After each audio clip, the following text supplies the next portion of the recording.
This video will be about the Mikrotik Routerboard wAP.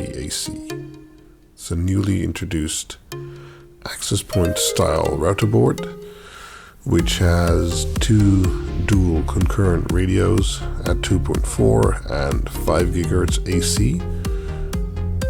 The 2.4 is a 2x2 MIMO and the 5 GHz AC is 3.3 MIMO.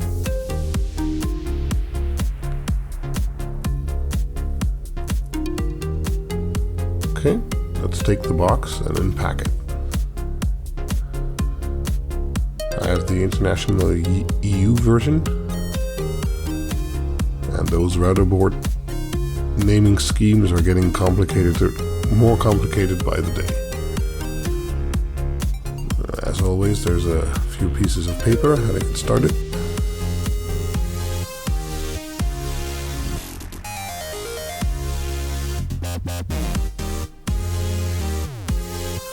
This is a card where you can measure the holes you need to drill and where the cable will go. You can wall, ceiling, or pole mount it, and everything you need is included. This is the wAP itself.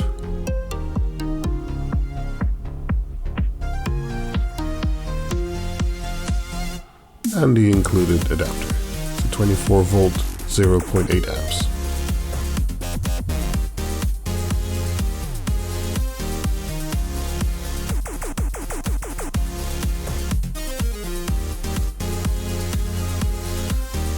A passive power injector, mode B, is included. It's the gigabit type.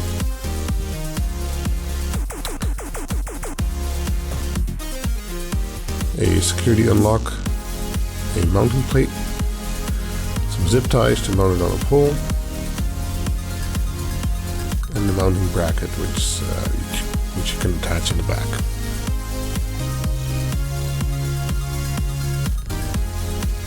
Okay, let's put all that back. And this is the box itself. It's one piece of plastic, it's weather sealed, and it's kept shut with one hex nut. But the needed tool to open it is included. These are the screws to attach it to the ceiling or a wall. This is the tool we need to open it. Okay, let's go ahead.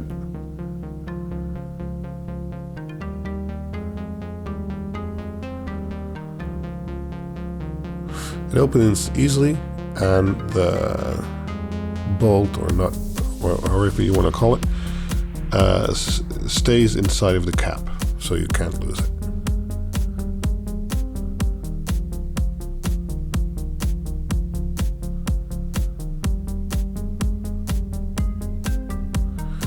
And here you can see the LEDs, the reset button, and the USB port. As you can see, it has 5 GHz and 2.4.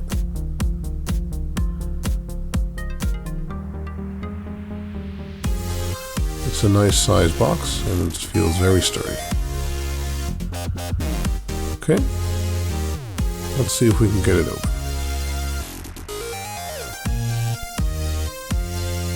Okay, there's a special keyed screw. It's again a kind of security bit which you can remove, and then it should slide right out. So let me try and find the right bit here. There we go, that one should fit.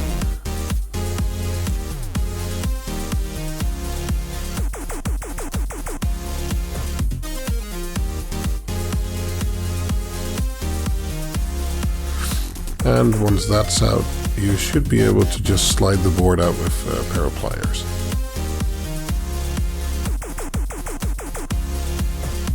There we go. It's a pretty good and nifty design. It's all very sturdy and well stuck together. This plate comes loose. We'll need it again later to reassemble it.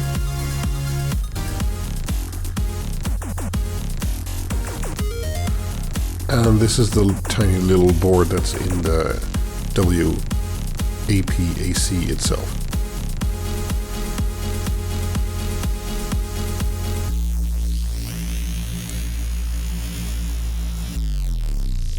Here is the complicated router board name. I understand why they need it, but it doesn't get much easier to remember. And this is the back side of the board. You can see some shielding for the radios.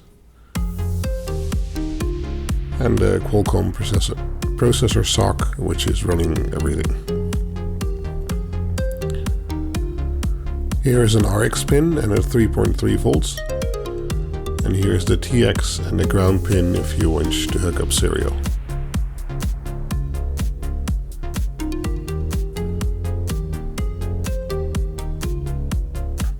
These are the 5 GHz antennas.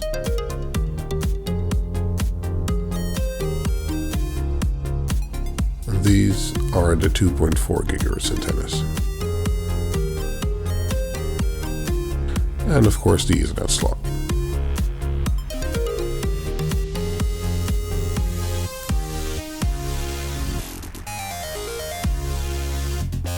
There's rubbers underneath the antennas so they don't dent in.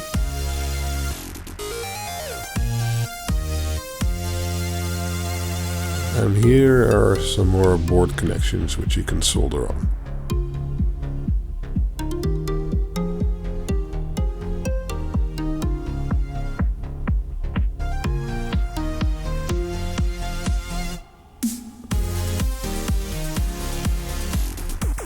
Okay, let me try and put it back into its holder.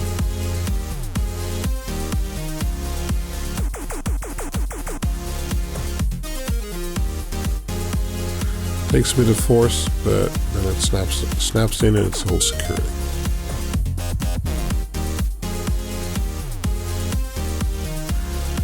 Turns out that each of the antennas has a antenna connector to use an external antenna instead of the internal ones.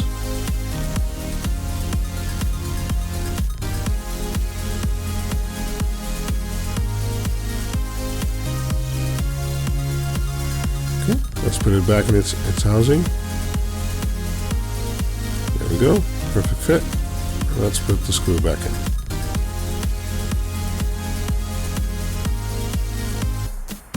As I said before, the housing is made of one piece of plastic, so no water can get in from the top.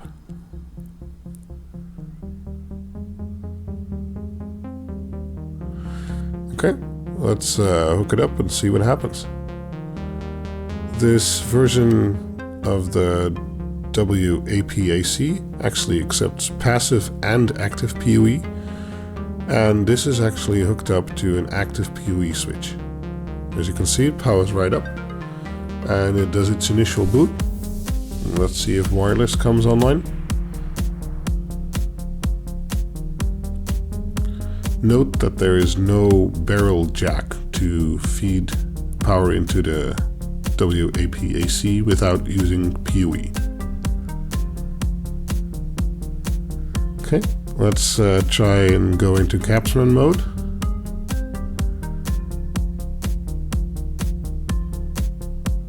Okay, if you depress now, it resets, and if you have sturdy lights like this, it goes in looking for a Capsman, and if it finds it, it joins it. Let's wait a bit and see if that happens.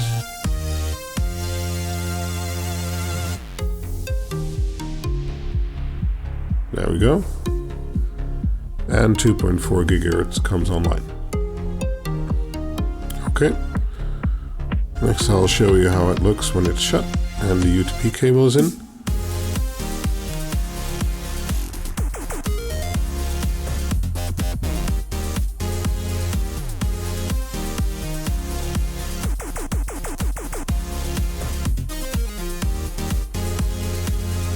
It's a nice neat little box.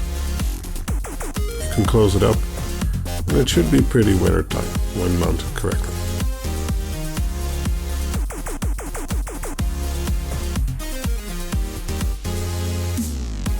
Personally, I like the design a lot. It's very clean and there's no lights visible from the outside.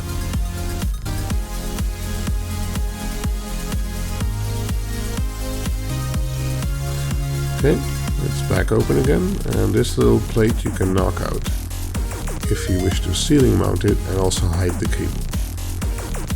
This is the security plate you screw into the ceiling or into the wall.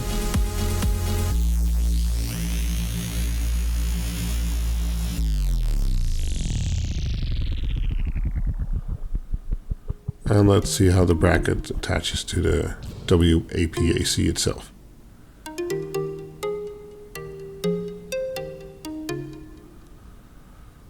So imagine this bracket being mounted to the ceiling.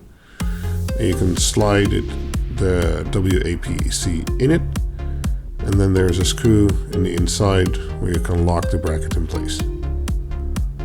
Let's try that and see how secure it is.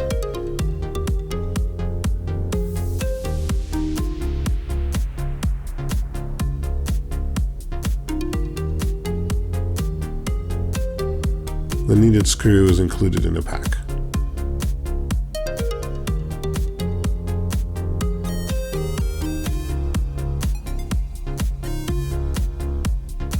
There we go, a firm fit, and you'll be sure that the wAP AC won't be falling down.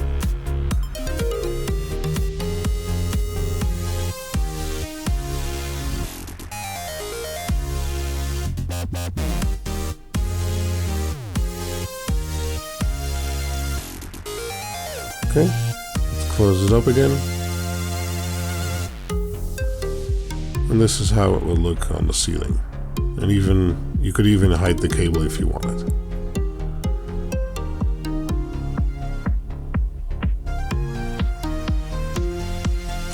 Okay, let's remove the bracket again. There we go.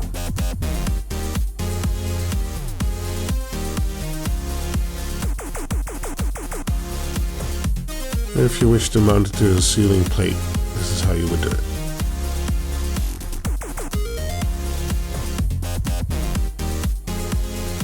And here are the instructions again. This is the passive Mode B gigabit PoE injector. As I said before, it actually accepts Mode A and Mode B in this version. And let's see how you should hook that up. Be sure to do it this way and not the other way around, because then power could be fed back into your switch and it could break.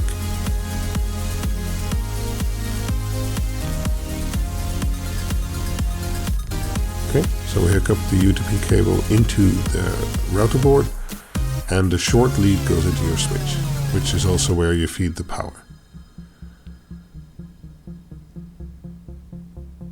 Awesome. Next to the white version, there's also a black version available. Let's take a quick look at that.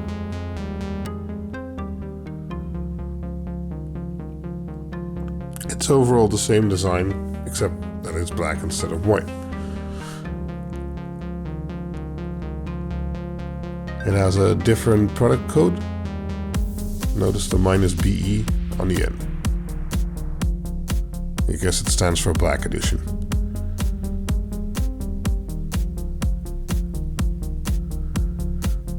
Other than that, it's the same design.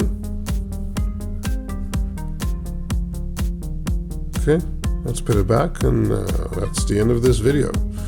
Hopefully you found it informative, and if you'd like to subscribe or leave a comment, that'd be very nice. Thank you.